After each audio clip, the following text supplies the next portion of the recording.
our young men to be on the football field are the traits that in most cases are the traits that they've learned from their moms and their motherly figures and those who have been mentors and guidance to them for their entire lives.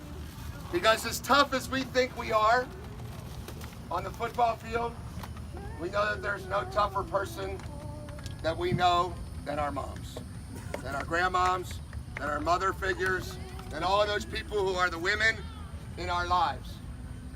We talk about it on a team, we talk about being self-sacrificial and saying that you are going to do something for someone else.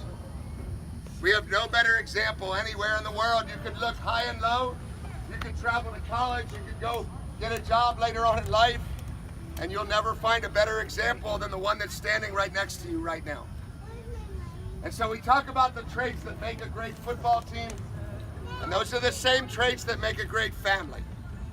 Those are the same traits that make a mom and a son love each other at the depth of a level that's beyond any description.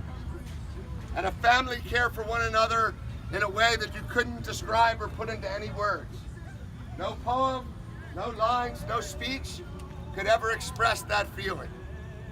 We ask our guys all the time to give without reservation and to give without counting the cost. And finally, to give without seek for reward. And that's what moms do every single day. They give without hesitation. I know that's true because my mom is that way.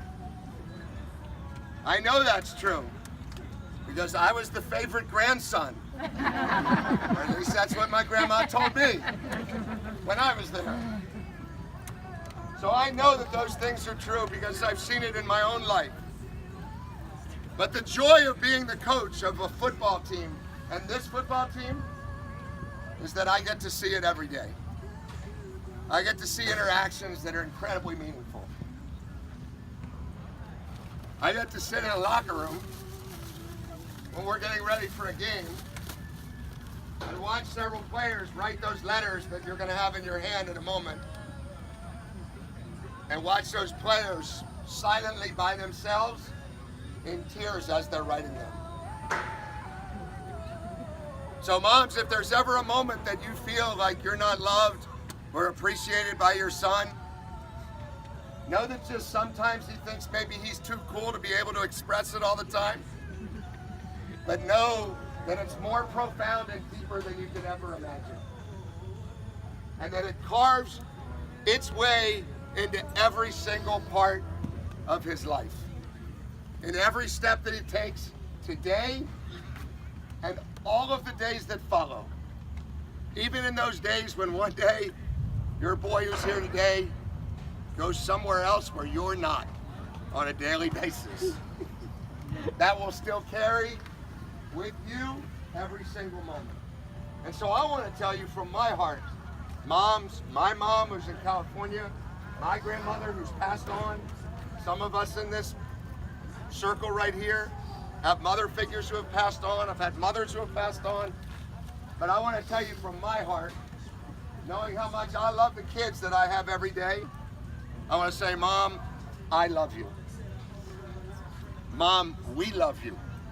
Collectively as a team and each individual that's in this circle. So what we're going to do here is we're going to take a moment where our young men are going to give you some letters and a rose. The rose is a small token of our appreciation and love.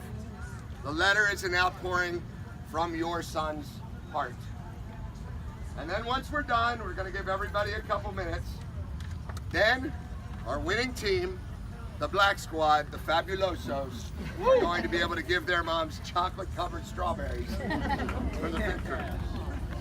So, back.